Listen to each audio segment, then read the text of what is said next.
Hi guys. So it's, well, not yet, it's Valentine's Day, but it will be Valentine's Day soon. And I really wanted to do a themed video because I really like researching the psychology behind love. And there are some really interesting studies that I wanted to share with you guys. But before I do, firstly, I have new glasses. Those of you who've watched old videos might notice, might not. Let me know what you guys think. I've never quite done the cat eye thing before, but I think I like it. I think it kind of suits me. Makes me look a little bit more like a librarian, but hey, I kind of like that. Secondly, I was going to show off this tea that I was drinking, but I kind of finished the tea, but I have, rather, I finished it when I was doing the last shot of this, but it's this Earl Grey tea with rose petals in it. That's really, really nice. And I was drinking it out of this appropriately heart mug with right side up hearts and upside down hearts, which I guess kind of look like spades without the stems, or like leaves, or like, I don't know, something else.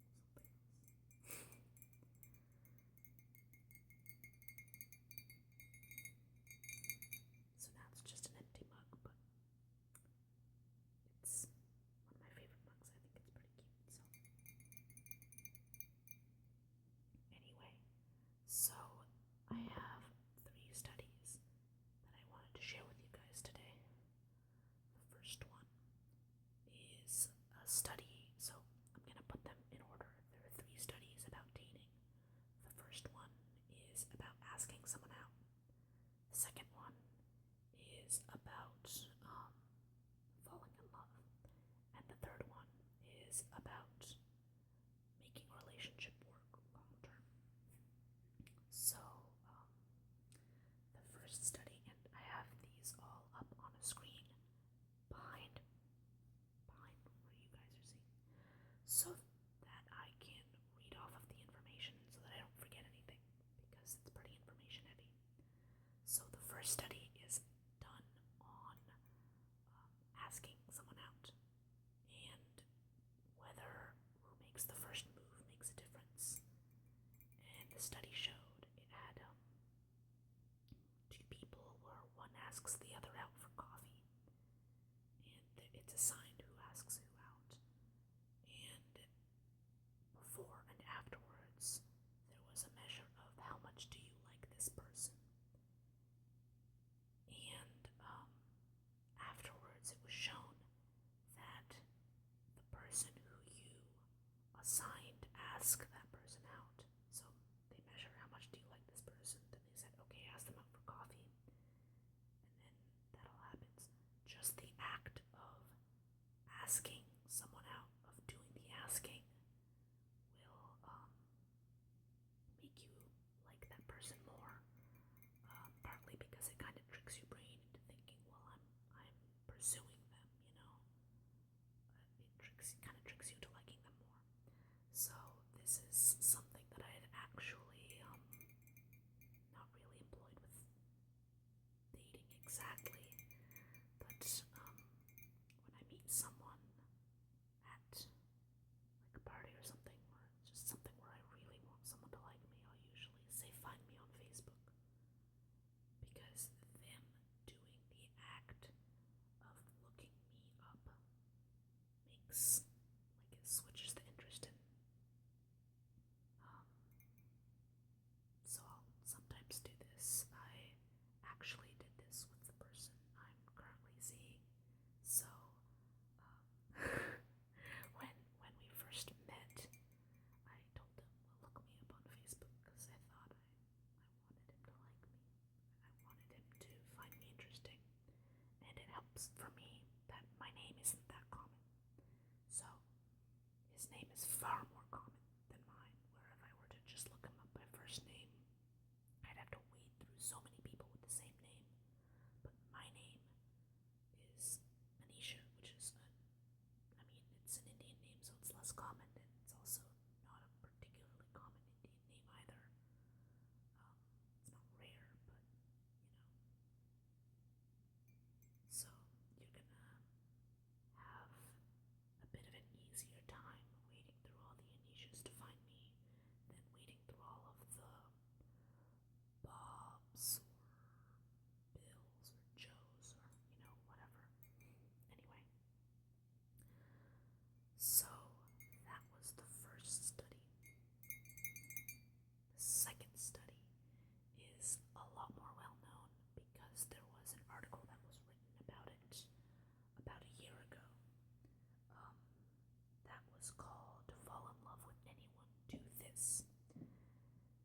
consider doing like a role play of this, because I think that would make an interesting video, but I'm not sure how. I mean, some of the questions are pretty personal,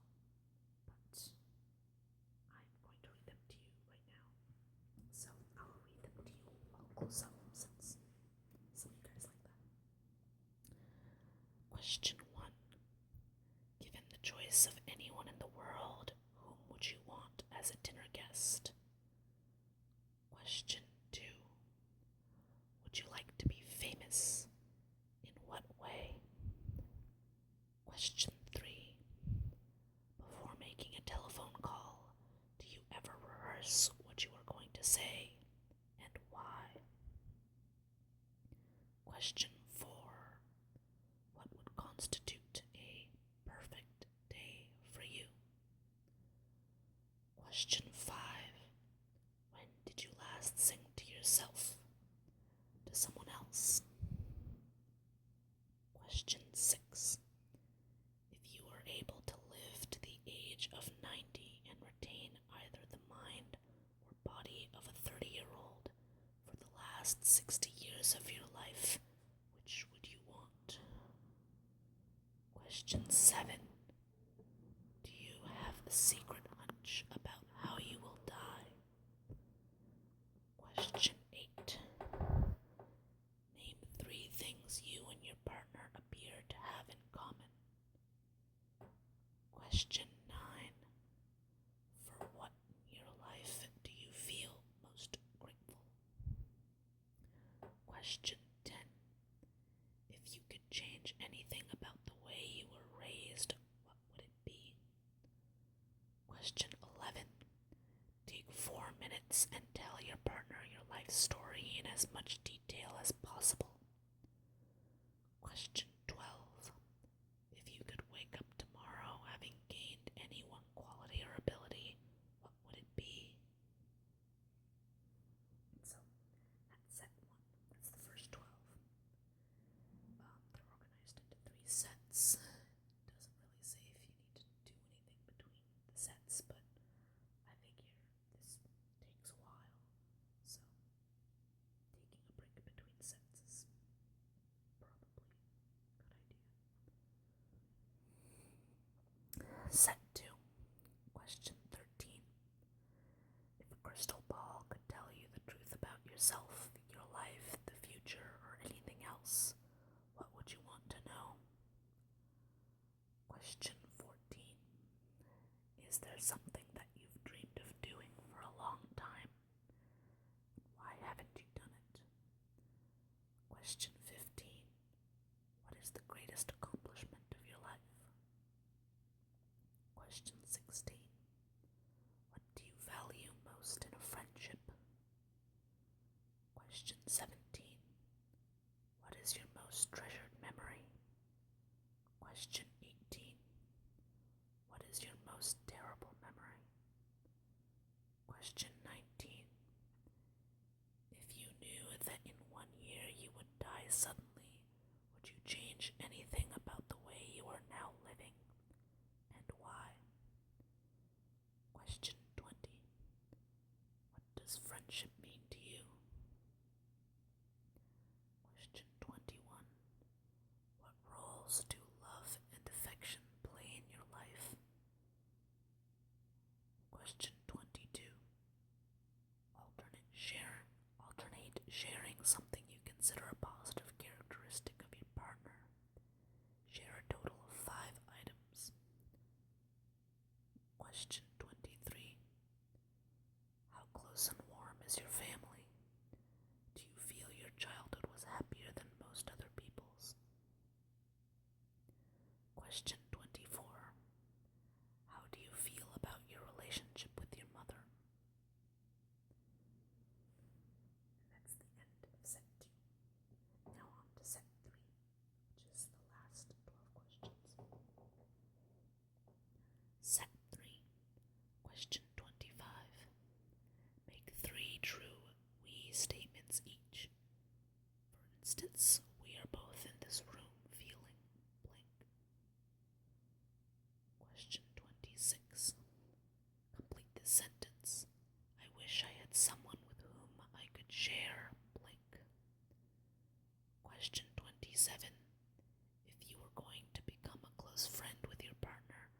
share what would be important for him or her to know. Question 28. Tell your partner what you like about them. Be very honest this time, saying things that you might not say to someone you've just met. Question 29. Share with your partner an embarrassing moment in your life. Question 30. When did you last cry in front of another person? By yourself. Question 31. Tell your partner something that you like about them already. Question 32. What, if anything, is too serious to be joked about? Question 33. If you were to die this evening with no opportunity to communicate with anyone, what would you most regret not having told someone? And why haven't you told them yet? Question 34. Your house, containing everything you own, catches fire. After saving your loved ones and pets, you have time to safely make a final dash to save any one item. What would it be and why? Question 35. Of all the people in your family, whose death would you find the most disturbing? And why? Question 36. Share a personal problem and ask your partner's advice on how he or she might handle it. Also ask your partner to reflect back to you how you seem to be feeling about the problem you have chosen. Okay. So you can see some things get pretty intense at the end there. But yeah, let me know what you think of the idea of adapting that into a role play, because some of it might be hard, especially the part where, I would have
is your partner likely to feel under attack and to respond defensively.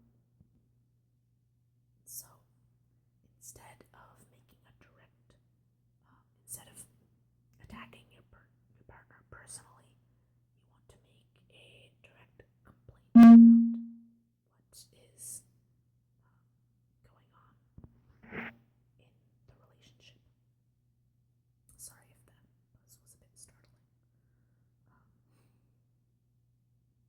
Anyway, the point is you address what's going on between the two of you and not you are wrong. Number 2 is defensiveness. So, if you, on the other side, if you perceive yourself as being attacked and you try and defend yourself, so either whining or playing the victim or etc., you're not taking responsibility for your problems. So if you are not holding up your fair share of chores and your partner points that out to you and you respond defensively, then that doesn't create good communication between the two of you. And it only fuels that pattern of criticism and defensiveness. So it sort of continues the spiral rather than stopping and, pointing out, hey, I really don't like how you said that, or maybe I'm trying really hard at work. Is there another way that we can make this work because I don't have time to do these chores, whatever else. And taking responsibility, like, yes, I am aware that I'm not doing the chores and I'm sorry and I wish I had time for that. Let's find a way to make this work. I want to listen to you. Number 3 is contempt. So any sort of statement or even a nonverbal behavior that puts yourself on a higher ground. So mocking them, calling them names, sneering, just acting disgusted around them, acting all high and mighty, are all signs of contempt. And this one is the most serious. If there is contempt within a relationship, it's the biggest predictor of divorce later on down the line, or if you're not married, guys breaking up or having a bad relationship in general. But it sort of eats at the fondness and admiration and love and all of the happy things if you start to look at each other with contempt. And the listed antidote, it says, lower your tolerance for contemptuous statements and behaviors and actively work on building a culture of appreciation in the relationship. It's really hard. It's really, really hard to work on being appreciative and to not feel contempt. And I think, honestly, it is natural to sometimes feel like, oh, he left his dishes in the sink again. But you don't immediately jump to calling him lazy and calling him stupid and, oh my god, you can't do anything right, Like, take a deep breath, you talk to him about it,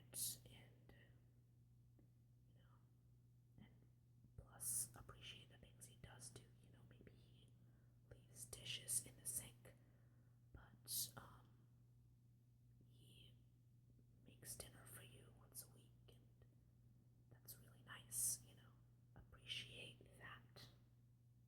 I think it helps a lot to sort of have a regular communication of things that you like about each other. This is something that I've always done with people I date. Having some sort of regular way of, here's a list of things I like about you and reasons why I love you, and stuff like that helps add to this culture. And this is something